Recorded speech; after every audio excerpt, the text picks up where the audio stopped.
Resume un poco todo lo que es el quehacer de la epidemiología a lo largo de este curso. El hecho de decir principios y enfoques de la epidemiología es hablar de los fundamentos bajo los cuales, digamos, conceptuales, bajo los cuales se inicia el razonamiento de la investigación epidemiológica, ¿ya? O sea, ¿en qué se basa? ¿Cuál es lo que origina la investigación epidemiológica? Y en base a ello se llega al concepto de el proceso salud-enfermedad, pasando por todos los enfoques de los, digamos, campos o determinantes de la salud, ¿no? Cómo han ido históricamente estos evolucionando, y a su vez esta historia natural que vale para todo tipo de daño, por si acaso, todas las enfermedades infecciosas y las no infecciosas también tienen una historia natural. O sea, historia natural quiere decir la evolución de una enfermedad en el tiempo sin la intervención alguna de tratamiento ni de terapéutica alguna, por decir. Entonces, es la evolución natural, la historia natural de una enfermedad, desde que se infecta o desde que se expone, desde que está expuesta, o sea, en un periodo prepatogénico, hasta un periodo patogénico donde hay todo un desarrollo desde cambios tisulares con el inóculo de la causa de la enfermedad, o sea, el inicio de la causa y los cambios que pueden empezar a haber hasta la cronicidad o la muerte. Pero dentro de toda esa evolución ustedes van a observar que hay diferentes niveles de intervención. Al conocer uno la historia de la enfermedad, puede saber en qué momento va a intervenir con intervención primaria, que tiene un objetivo, con prevención secundaria, que tiene otro objetivo, y con prevención terciaria, que tiene otro objetivo. Entonces, de eso vamos a hablar el día de hoy.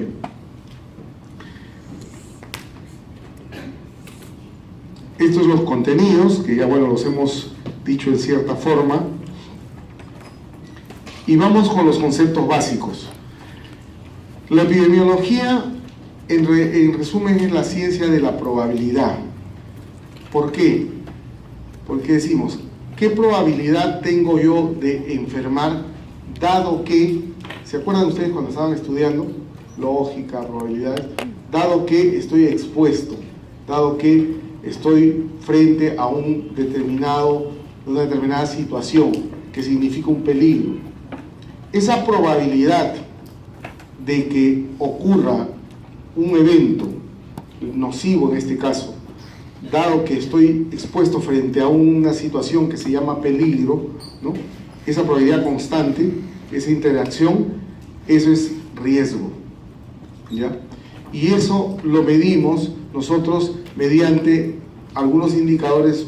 El principal de ellos, el que mide en forma absoluta, es la incidencia, la tasa de incidencia, ¿no?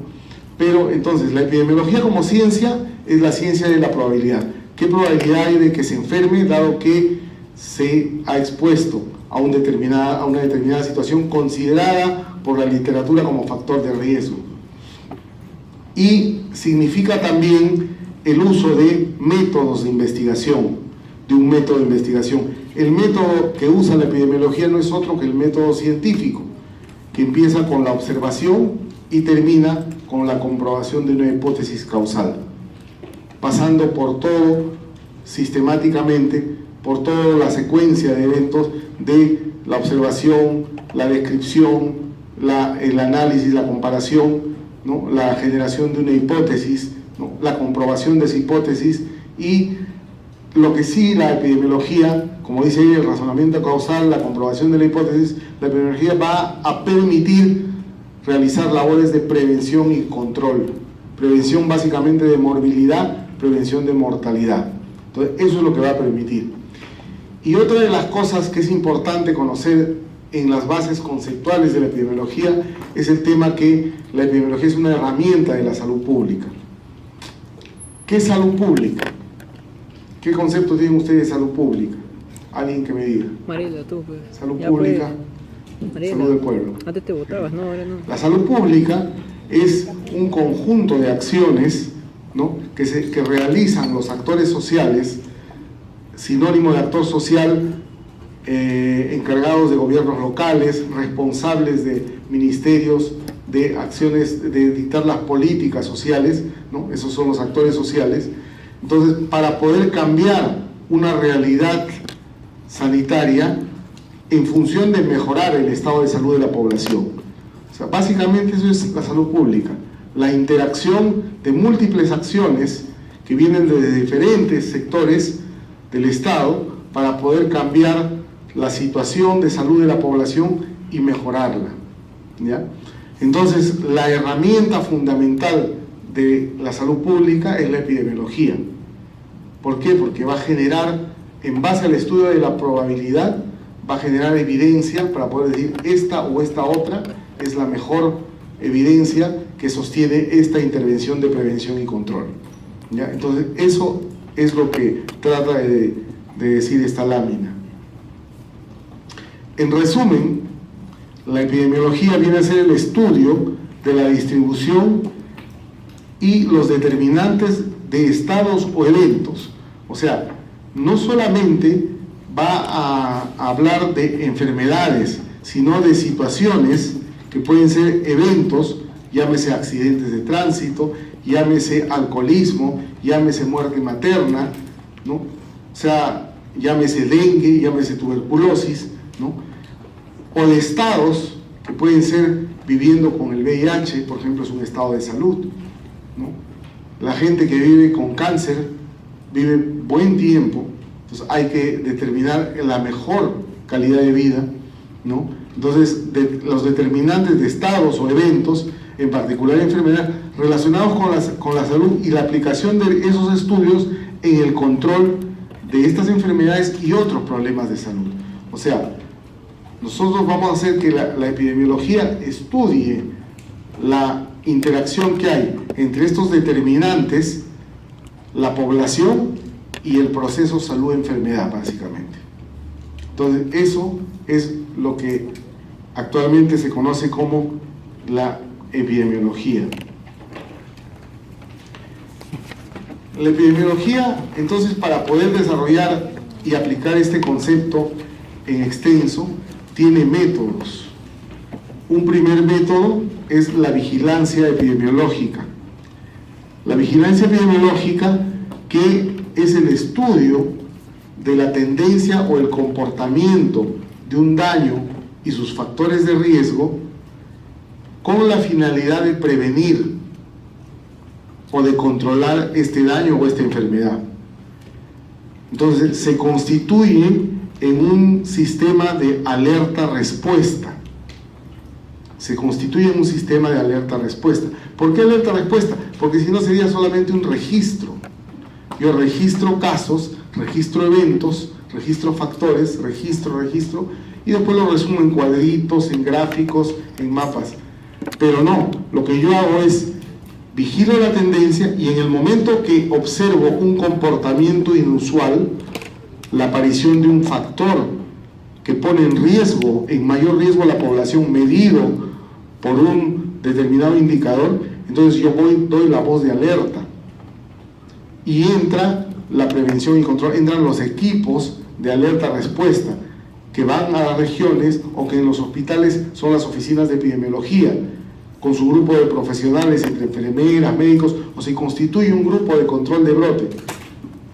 Vamos a dar un ejemplo que ustedes conocen claro. De repente, a mí me informan que han identificado en el laboratorio, en unos cultivos, han identificado una Klebsiella pneumoniae o un tipo de Klebsiella en un servicio de neonatología. Y es una Klebsiella multiresistente.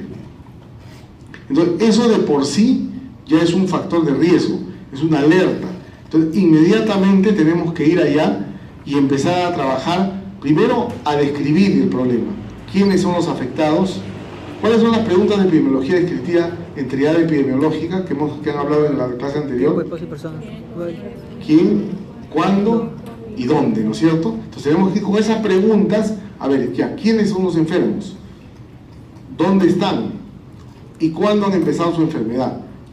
Entonces, una vez que describimos eso, hacemos esa epidemiología descriptiva, dado alertados por la vigilancia, entonces empezamos a decir, esto puede deberse a tal o cual factor de riesgo. Inmediatamente adoptamos medidas, generalmente son medidas de aislamiento en cohorte, o sea, 2 o 3 pacientes que tengan el mismo germen, los aislamos y les ponemos la bata especial para que atiendan a ese paciente, les ponemos, digamos, que los atiendan personal exclusivamente para esos 3 pacientes de repente, para que no contaminen al resto de pacientes. Entonces, eso es la vigilancia epidemiológica, es un método en epidemiología.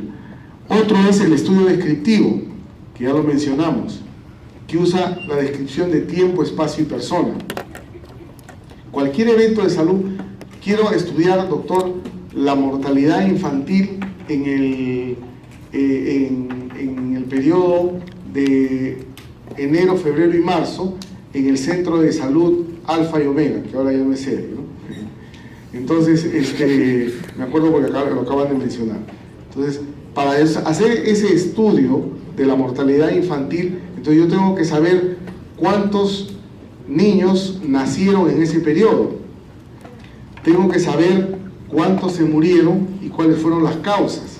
Elaborar un instrumento para poder hacer llenar un conjunto de variables o atributos que me van a ayudar a describir en qué variables, en tiempo, espacio y persona.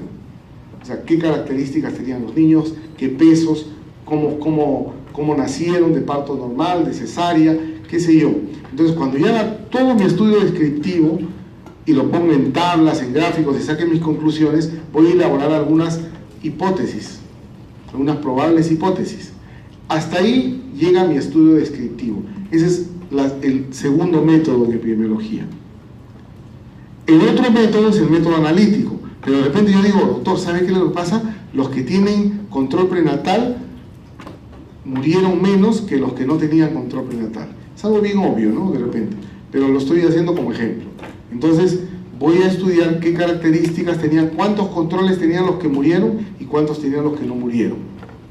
Y voy a ver la diferencia de incidencia de mortalidad.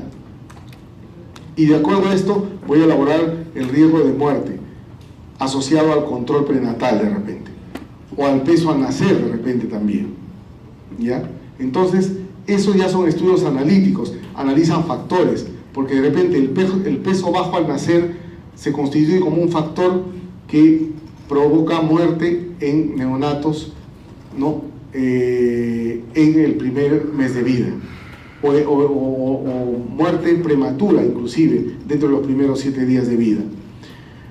Y luego vienen, hasta ahí terminan los estudios observacionales, o sea, estudios donde yo solamente como investigador me pongo adelante y observo los eventos y tomo nota en instrumentos que yo diseño con las variables, ¿no? Que ya vamos a aprender todo esto. No crean que les estoy hablando cosas que de repente ustedes todavía no han hecho, pero para describirles lo que tienen, los métodos que tiene la epidemiología.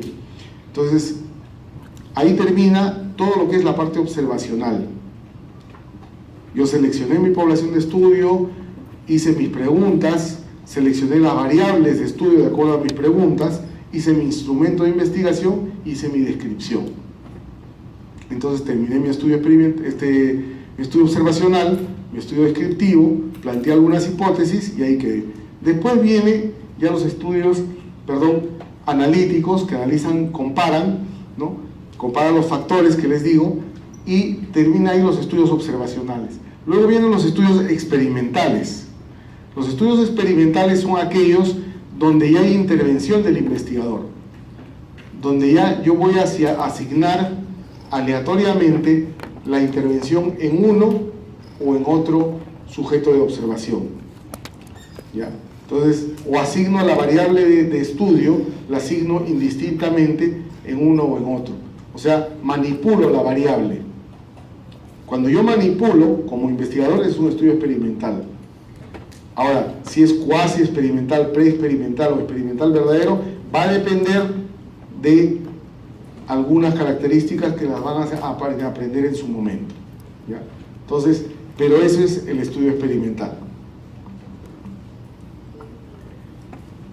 Entonces, en resumen, la epidemiología es la ciencia que estudia las causas de la aparición, propagación, mantenimiento, descenso de los problemas de salud en poblaciones con la finalidad de prevenirlos o controlarlos. Fíjense bien, o sea, nosotros estudiamos las causas o los factores que promueven la aparición, el mantenimiento o hasta el descenso. ¿Por qué? Porque, por ejemplo, yo voy a estudiar la fracción etiológica del riesgo, o voy a estudiar el riesgo atribuible poblacional o la fracción etiológica. Entonces ahí voy a medir cuánto disminuye, si yo quito este factor, cuánto disminuye el número de casos. Y voy a estudiar varios factores. Entonces, el que disminuye la mayor cantidad de incidencia o de número de casos es el factor sobre el cual voy a trabajar. ¿Ya? Entonces, por eso es que yo hago mi epidemiología para prevenir y para poder estudiar la aparición, el mantenimiento y el descenso de la enfermedad y poder prevenir y controlar los daños. Algunos conceptos básicos como problema de salud, que es todo aquello que requiere o puede requerir una acción por parte de los agentes de salud, ¿no? Eso es un problema de salud que requiere intervención del sistema de salud, ¿no? Población, conjunto de individuos con características comunes, pero esta población tiene una variabilidad. O sea, la población es variable. Justo nuestro estudio es porque nosotros, epidemiología, como ya dijeron en la primera clase, epi sobre demo población. O sea, estudiamos la población nosotros, pero en su proceso dinámico de salud e enfermedad. Entonces, los estudios de problemas de salud, ¿sí?, identifican fuentes de variabilidad en la población. O sea, ¿por qué se enferma este grupo más que este otro? Porque tiene cambios, diferente estructura, porque tiene diferentes factores o diferentes variables que los hacen más vulnerables. ¿Por qué se enferman también o por qué no se enferman? Es porque la geografía, la parte social, la biología, la parte clínica, la parte del tiempo también influye. Y luego de la descripción surgen las hipótesis, ¿no? Surgen las hipótesis que deben de comprobarse rápidamente. Entonces, este estudio de la variabilidad de la población es lo que nos hace pensar en los factores, justamente. Entonces, una vez, digamos, estudiado o explicado lo que es la base conceptual de qué origina el estudio epidemiológico o qué cosa es la epidemiología, ¿no? ¿Por qué hacemos epidemiología? Vamos a ver cuáles son los principios que rigen a la epidemiología. Los principios que rigen a la epidemiología es que la epidemiología siempre está vinculada a la toma de decisiones en planificación sanitaria. O sea, la epidemiología no es una ciencia como la geografía, por ejemplo, u otra, no he dicho la geografía por decirla, pero que se basa en el estudio de los accidentes o de los características de los suelos, de los mares, ¿no?, del tiempo, sino que está vinculada a la toma de decisiones. O sea, si yo hago un estudio epidemiológico aplicado, yo lo hago para tomar decisiones en función de prevención o de control, o de planificar acciones sanitarias para mejorar mi oferta de servicios. Entonces, ese es un principio de la epidemiología. El otro principio de la epidemiología es que yo voy a generar evidencia científica mediante la aplicación de un método, el método epidemiológico, que es el método científico. Y esto se refiere a salud pública basada en evidencias. Y lo otro es que permite la ejecución de acciones estratégicas eficientes y eficaces en prevención y control de problemas de salud. Cuando yo tomo una decisión, yo puedo equivocarme, pero si yo tomo una decisión basada en evidencia, yo me puedo equivocar, pero he tomado una decisión adecuada. De repente no es la decisión correcta, pero es una decisión adecuada porque en ese momento es el nivel de evidencia que tengo, ¿no? Entonces, si acerté con esa decisión o no acerté, ya eso queda en función de que eso se aplicó en determinado momento con cierto nivel de evidencia, porque la evidencia puede ir cambiando en el tiempo. Y eso es así. Pero si yo tomo una decisión en base a mi experiencia, a lo que yo escuché, a lo que me dijeron, entonces eso sí es una mala decisión. Entonces, por eso es que usamos la epidemiología y por eso es que hablamos de que la epidemiología es medicina o salud pública basada en evidencia. Por ejemplo, en prevención del dengue. La prevención del dengue, desde el punto de vista epidemiológico, tiene dos aspectos, y hay ejemplos nomás. Vigilancia epidemiológica tiene más todavía componentes, pero es una acción en prevención. Detección está destinada a la detección oportuna de brotes, o sea, de comportamientos inusuales, o puede también estar destinada a la detección de circulación de nuevas cepas de virus, o puede también estar destinada a cuál es el nivel de infestación de, por ejemplo, el vector del dengue, el Aedes aegypti, en la localidad que estoy estudiando. Entonces, si yo tengo un nivel de infestación por encima del 2%, eso es un nivel de riesgo inminente de brote de dengue, si se introduce el virus.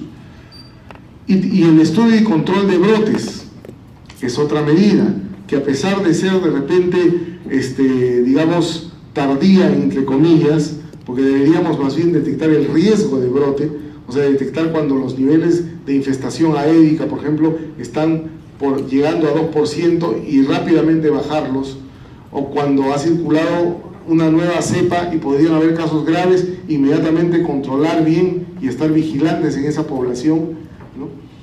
El estudio de brotes tiene por objeto cortar la cadena de transmisión. Si a mí me preguntaran, ¿cuál es el objetivo de un estudio de brote? Cortar la cadena de transmisión. No es averiguar el factor de riesgo, identificar el agente causal por si acaso. Es cortar la cadena de transmisión.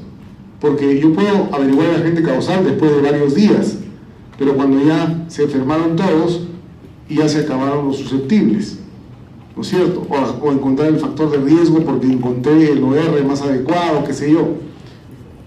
Pero si yo con mi método descriptivo yo ya puedo intervenir, lanzo medidas de intervención para cortar cadena de transmisión. Entonces, eso es epidemiología aplicada.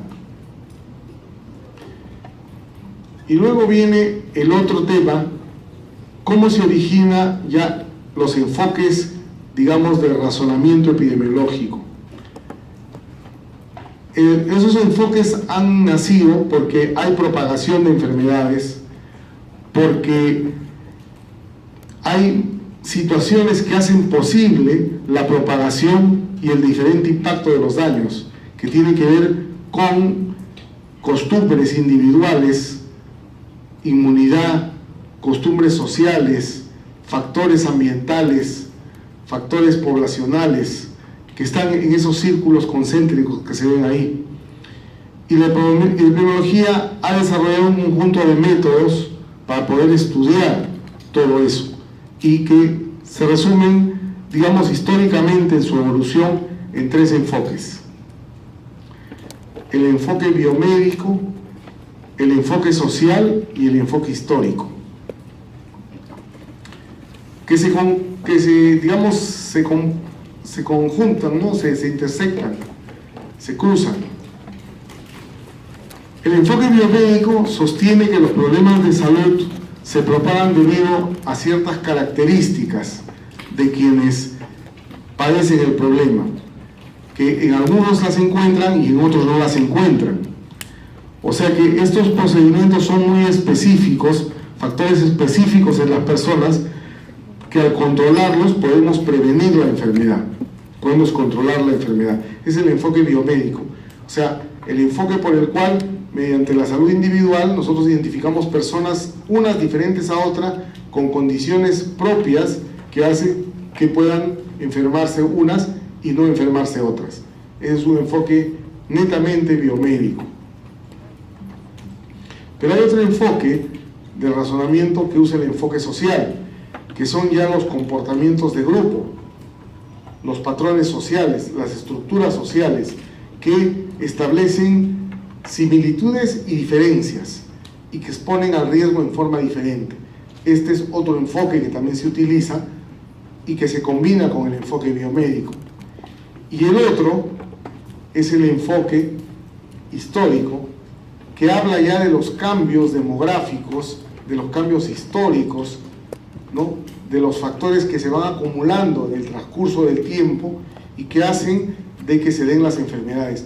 Esto es bastante válido, por ejemplo, en las enfermedades no transmisibles, ¿no? Las enfermedades no transmisibles aparecen conforme nuestros estilos de vida, nuestras costumbres sociales, nuestros hábitos, nuestras exposiciones van acumulándose y llega un momento en que se traducen en daños a la salud, ¿no? Nuestros niveles de tolerancia son sobrepasados y se dan. Entonces son factores demográficos, económicos, sociales que determinan el estado de salud. Esto conlleva a que hayan diferentes aspectos de criterios, digamos, para determinar causalidad, métodos y aplicaciones. Por ejemplo, si vemos y estudiamos manifestaciones colectivas, ¿no? Hay causas específicas e interacción de factores. Búsqueda de asociaciones causales sería el método más específico, y la aplicación son intervenciones específicas. En cambio, cuando vemos que hay condiciones de vida, la causalidad está basada en determinantes sociales y ambientales. La metodología es el análisis social, y la aplicación hay en cambios sociales y ambientales para poder tener efectos de prevención y control. Y el enfoque histórico-social ya habla de análisis a más largo plazo y de cambios a más largo plazo, ¿no? Entonces, como diferentes enfoques y diferentes, digamos, vertientes para poder analizar van a dar diferentes aspectos en términos de encontrar causalidad. Pero nosotros actualmente de manera académica hacemos esto, pero de manera práctica lo que hacemos es que el enfoque biomédico, el enfoque social y el enfoque histórico, los tres se utilicen en forma conjunta, y en base a ello armamos nuestras variables, nuestros factores, y estudiamos las enfermedades para su prevención y control. Luego de este paso, digamos, por algunos conceptos y por esta evolución un poco histórica de los enfoques y principios, llegamos a un tema que es el que nos viene a ocupar en este momento. Es lo que es la intervención en salud pública, y tiene que ver con conocer el proceso salud-enfermedad. El proceso salud-enfermedad es una interacción de diferentes determinantes y factores, ¿no?, que operan en una población y producen la aparición de exposiciones y riesgos que se manifiestan en forma de perfiles o patrones de salud de enfermedad. ¿Se dan cuenta? O sea, quiere decir que todo esto que hemos hablado de factores, de factores sociales, individuales específicos, ¿no?, y que se estudian bajo diferentes métodos, interactúan, ¿no?, produciendo exposiciones de diferente grado y riesgos que se manifiestan en diferentes perfiles y patrones de salud enfermedad, ¿no?, en la población. O sea, hay diferentes patrones en la población de cómo se presentan las enfermedades en uno y otro grupo.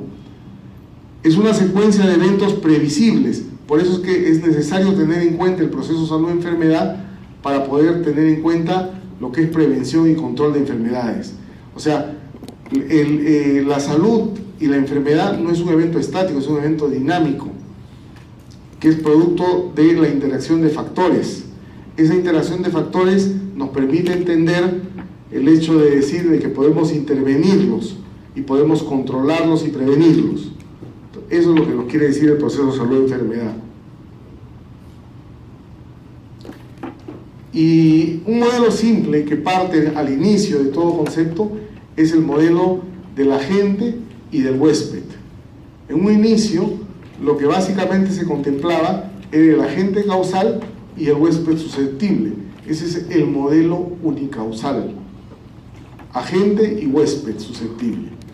Pero ahora nosotros nos complicamos un poco más, y digo un poco nomás porque van a haber otros modelos, ¿no?, con el modelo ecológico. Por eso nosotros preguntábamos qué diferencia hay entre lo que es la triada epidemiológica y la triada ecológica. La triada epidemiológica se refiere a tiempo, espacio y persona. En cambio, la triada ecológica se refiere a hospedero, ambiente y huésped, y agente, ¿no? Entonces, esto interactúa sobre todo en la historia natural en el periodo prepatogénico. El periodo prepatogénico tiene a estos tres elementos como elementos que están interactuando.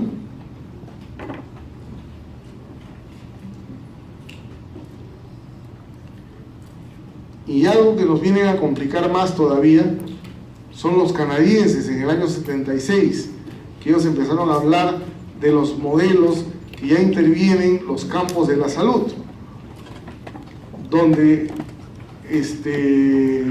Lalonde y Laframboise, que eran dos médicos, ministros de salud en Canadá, hablan de los campos de la salud, donde ven la biología humana por un lado, con todas sus características, donde ven el ambiente, no solo como medio ambiente, sino el ambiente psicológico, el ambiente social, la organización de los servicios de salud, como también algo que influye en el proceso salud-enfermedad, y los estilos de vida o riesgos autoformados, que tienen que ver con todo el componente de, digamos, actividad física, patrones de consumo, riesgos ocupacionales, y tenemos ahí que empieza ya a nacer todo el tema de salud ocupacional, que actualmente hasta es una especialidad en medicina, ¿no? La salud ocupacional, y que está muy en boga y que es muy bien pagada, dicho sea de paso. Entonces, la salud ocupacional que empieza a trabajarse con el tema de estilos de vida y riesgos autoformados por las mismas personas. Entonces, este es un modelo de los campos de la salud, para poder entender que esta interacción tiene que ver con el proceso dinámico que hemos descrito anteriormente, que es el proceso salud-enfermedad.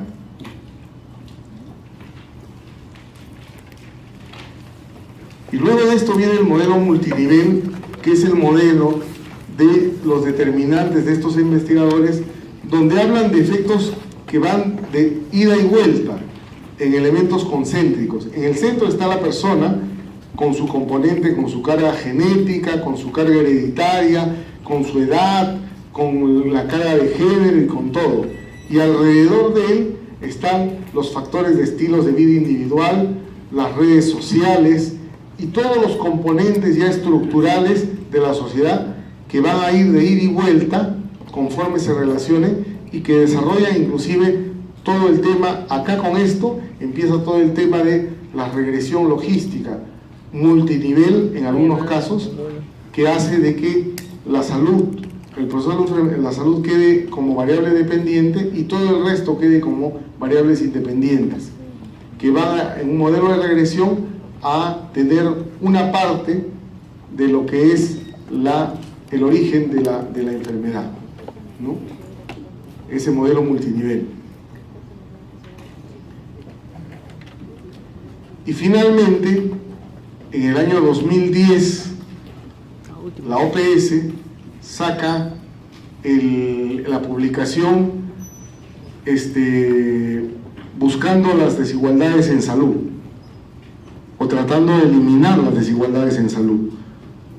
Y esa publicación de la OMS dio lugar a que la Comisión de los Determinantes vea que el componente ya no es salud como un estado de equilibrio biofísico, social y todo eso, sino que la salud en esa circunstancia es producto de múltiples factores y que la recuperación de la salud tiene que ver solamente con la salud individual, pero la salud pública tiene que ver más aún con más cosas. O sea, el tema de cómo hace de que una persona curada de tuberculosis regresa a su lugar de origen y se le elimina un poco la posibilidad de volver a infectarse, eso tiene que ver con el tema de desigualdades en salud.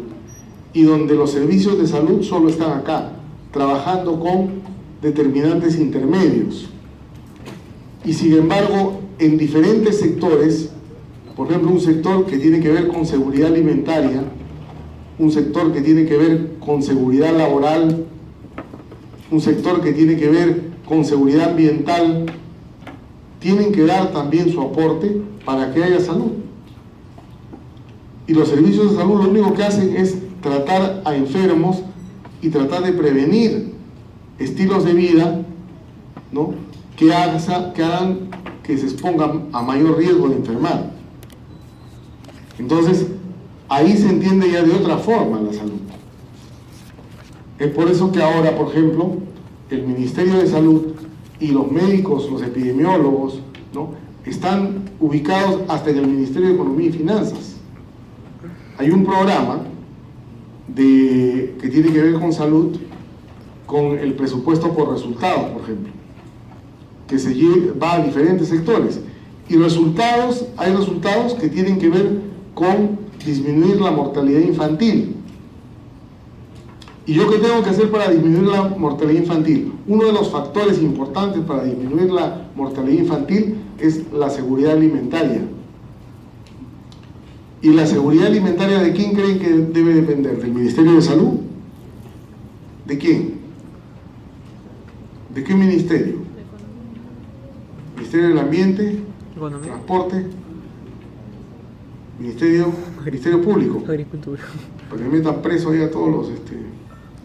del Ministerio de Agricultura. El Ministerio de Agricultura tiene que ver con las tierras cultivables, digamos, los artículos que se puedan, los productos que se puedan sembrar y que puedan dar alimentación en determinados pisos altitudinales y que sean de alto valor proteico. Entonces, todo eso tiene que ver con macrodeterminantes. La generación de empleos y empleo saludable tiene que ver con el Ministerio de Trabajo. Por eso ahora hay una Superintendencia Nacional de Fiscalización Laboral y que está de la mano con el tema de salud ocupacional, ¿no? Por eso actualmente hay en el tema del Ministerio de Transportes todo el tema de accidentes de tránsito, porque tiene que ver con seguridad vial. Entonces se dan cuenta cómo se va armando bien el rompecabezas y no es tan iluso esto de poner el tema de determinantes intermedios, determinantes estructurales de las desigualdades en salud, y que el producto de interacción de todo esto sea disminuir las desigualdades. Actualmente hay un indicador que se llama el coeficiente de Gini, que mide el grado de desigualdad por grupos quinquenales o por grupos de pobreza, por estratos de riqueza, digamos ahí. ¿Ya? Y eso, cuanto más está pegado a la línea oblicua, menos inequitativo es el sistema. Entonces, esos elementos actualmente se están utilizando para poder ver el tema de determinantes y para poder ver el tema del proceso salud-enfermedad. ¿Y por qué les digo eso? Porque cuando hablamos de historia natural de la enfermedad, ya no solo nos vamos a referir al tema, pues, del agente causal, ya no nos vamos a referir al ambiente como una situación de clima o de tiempo, qué sé yo, de aires, ¿no? Sino nos vamos a referir ya a este esquema. Este es el esquema, por si acaso, para el trabajo que van a tener ustedes y que ya lo tienen colgado en el aula virtual, en el campus virtual, que ya lo tienen colgado. Lo que ustedes tienen que elaborar es un esquema igual. Ahí en el trabajo dice de fiebre amarilla, si no me equivoco, y Zika. Por error ha quedado sarampión de un trabajo anterior, ¿ya? Pero es Zika, ¿ya? Es Zika. Fiebre amarilla y Zika, ¿ya? Entonces, este es el esquema que tienen. Y ahí tienen que colocar los elementos de la enfermedad que están estudiando y que están dentro de la lectura para que puedan hacer su esquema adecuadamente. Puede ser a mano, no hay ningún problema, pero en un esquema bien elaborado, bien hecho y entendible. Si quieren hacerlo impreso, también lo pueden hacer impreso, no hay ningún problema. Pero ese es el esquema fundamental, ¿ya? Entonces, ustedes tienen que ver la interacción de los factores de riesgo, agente, huésped y ambiente en la etapa prepatogénica. O sea, aquí no hay enfermedad. Esta es la línea que divide el estado patogénico del estado prepatogénico. Por si acaso, la historia natural de la enfermedad solamente tiene dos estados: prepatogénico y patogénico. No me vayan a poner alguno postpatogénico, que también en algún caso se ha dado, ¿ya? Entonces, y lo que sí tienen que tener claro es que hay un horizonte clínico. El horizonte clínico, ¿qué es básicamente el horizonte clínico? El horizonte clínico es la línea imaginaria, ¿ya? Es la línea imaginaria que divide la ausencia de síntomas en el periodo patogénico, por si acaso, en el periodo patogénico, que divide cuando no existen síntomas y solo hay cambios tisulares. Ese es el subclínico. Y sobre el horizonte clínico está la etapa clínica o el periodo clínico, que es cuando haya signos y síntomas, cuando esos cambios tisulares han sido tales que ya originan tos, originan fiebre, originan ictericia, originan conjuntivitis, originan rash, qué sé yo, N cantidad de signos y síntomas. Entonces, ¿se dan cuenta? Y eso es una línea imaginaria. Entonces ahora vamos a desarrollar, y todo esto del periodo prepatogénico y el periodo patogénico da lugar a niveles de prevención. Antes de enfermarme, yo lo que voy a hacer es prevención primaria. Pero cuando ya trabajo con el enfermo, lo que hago es prevención secundaria o hasta terciaria. Terciaria es cuando ya pasó la enfermedad y dejó secuelas. Se curó o bien se fue a la cronicidad, pero lo que yo tengo es que reinsertarlo y refuncionalizar, hacer de que esa persona pueda nuevamente valerse por sí misma y ser lo más productiva posible. Un indicador del Banco Mundial actualmente es los años de vida productiva potencialmente perdidos, o los años ajustados a discapacidad también, ¿no? Esos años de vida ajustados a discapacidad combinan la mortalidad con la discapacidad. ¿Y qué les interesa a los inversionistas?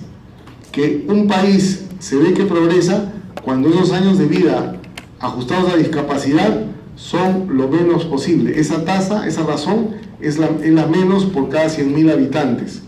Quiere decir que el retorno de la inversión va a ser bueno, pero para nosotros, ¿qué va a significar? Progreso, mejores servicios, mejores oportunidades de trabajo. Por eso tenemos que tener una población saludable. Entonces, ya yendo al tema específico, en la parte prepatogénica tenemos la interacción de esos tres: agente, medio ambiente y huésped. O sea, en el caso de tuberculosis tienen que colocar agente, el bacilo, y cuáles son sus características, ¿no? Lo pueden poner ahí en corto, en el esquema, o lo pueden poner aparte si quieren, ¿no? O en el momento ya del seminario lo vamos a ir preguntando y vamos a ir conversando sobre ello, ¿ya? Luego viene el huésped, que tiene también sus características de inmunidad, de predisposición a hacer la enfermedad, y el medio ambiente, que es el que favorece o no. En el caso de tuberculosis, por ejemplo, ¿qué favorece la enfermedad? El hacinamiento, por ejemplo, ¿no? Uno de los problemas del medio ambiente. Los agentes pueden ser biológicos, gérmenes, bacterias, hongos, físicos, calor, frío, electricidad, químicos, sustancias corrosivas, ácidos, gases, ¿no?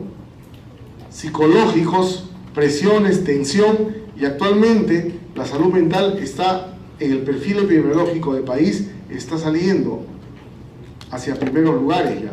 ¿Por qué? Porque conforme ya las enfermedades infecciosas quedan un poco más relegadas, las no transmisibles empiezan a subir y los problemas conductuales también salen, y los agentes sociales como presión social, que también pueden causar enfermedad. Huésped, y en huésped tiene que ver mucho la herencia, la inmunidad, por ejemplo, la raza. En el caso de la hipertensión, no es lo mismo tener hipertensión en raza negra que en raza mestiza o en raza aria. Es diferente, ¿no? Entonces, por ejemplo, hay diferentes formas, o puede ser la ocupación. La ocupación también puede poner más en riesgo cuando es una ocupación sedentaria que no promueve la actividad física, ¿no? Entonces, hay diferentes vulnerabilidades que puede tener el huésped. El ambiente físico, ¿no? El ambiente biológico, el socioeconómico, el cultural.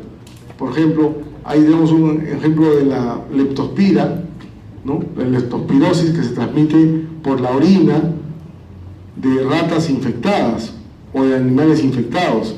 Entonces, eso tiene diferentes situaciones, digamos, que dependen del ambiente.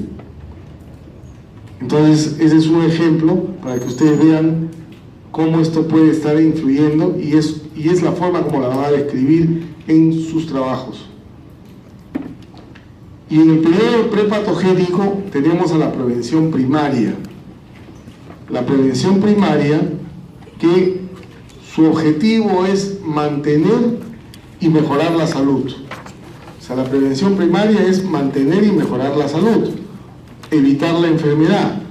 Entonces, las dos acciones son, por un lado, promoción de la salud, donde el sector salud, como está en la figurita, prácticamente es un facilitador, porque la organización es de los actores sociales, leyes, normas, estilos de vida, acuerdos, pactos para ordenamiento. Entonces, el hábito de no fumar, como dice ahí, por ejemplo, es un acuerdo social basado en la evidencia científica de que provoca cáncer. Entonces, ese es un acuerdo social. El que no está de acuerdo puede seguir fumando, pero hay un acuerdo y entonces hay que respetarlo. No en lugares públicos. No se puede fumar en lugares donde simplemente no se permite, lugares públicos. Si usted quiere fumar, puede fumar en la calle. Y eso depende de cada uno, ¿no? En el caso del tabaco, estamos hablando de un ejemplo. Y la protección específica, su digamos, expresión máxima es la inmunización. Y aquí tenemos varias formas de lo que es promoción de la salud. Uno de los trabajos más difundidos en promoción de la salud es la educación, el trabajo en colegios, ¿no? Con todo lo que es educación médica, sexual, planificación familiar, hábitos y costumbres, nutricional, los programas de crecimiento y desarrollo. O sea, mantener al niño, al recién nacido, desde esa etapa hasta que es mayor, sano y con un crecimiento adecuado. Todo eso es promoción de la salud. La promoción del saneamiento. Todo esto se puede dar por normas, leyes, acuerdos, ¿no? Distribución racional del ingreso. mejoramiento del ambiente familiar, escolar y laboral.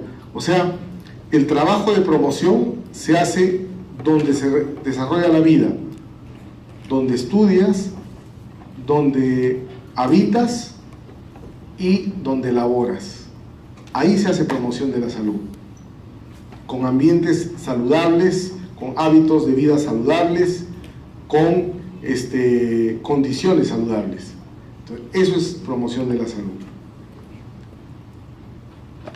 Y en cambio, la protección específica es alejarte del peligro individualmente. Por excelencia, la inmunización te va a dar la protección con inmunidad para determinados gérmenes, bacterias, el aseo personal, la dieta equilibrada, por ejemplo, la detección de portadores. Entonces, a los portadores hay que dejarlos de un lado y que no puedan donar sangre para que la gente siga sana. La detección de contactos. Si tú eres contacto de un paciente tuberculoso, tu habitación debe estar bien ventilada, ¿no? Porque contacto quiere decir aquella persona que tiene en su casa otro paciente que tiene, o un paciente que tiene tuberculosis, que no es un pecado, eso no es una, pero que hay que estar, digamos, consciente de las cosas que se tienen que hacer. En primer lugar, darle tratamiento y tener las mejores condiciones de vida para ese paciente y para los familiares, para que mantengan su salud, ¿no? Entonces, ese mantenimiento de la salud es protección específica para esos pacientes. Entonces, esas cosas, por ejemplo, son las que tienen que ustedes que poner en sus trabajos. Y aquí nuevamente al esquema para poder graficar ya el periodo patogénico.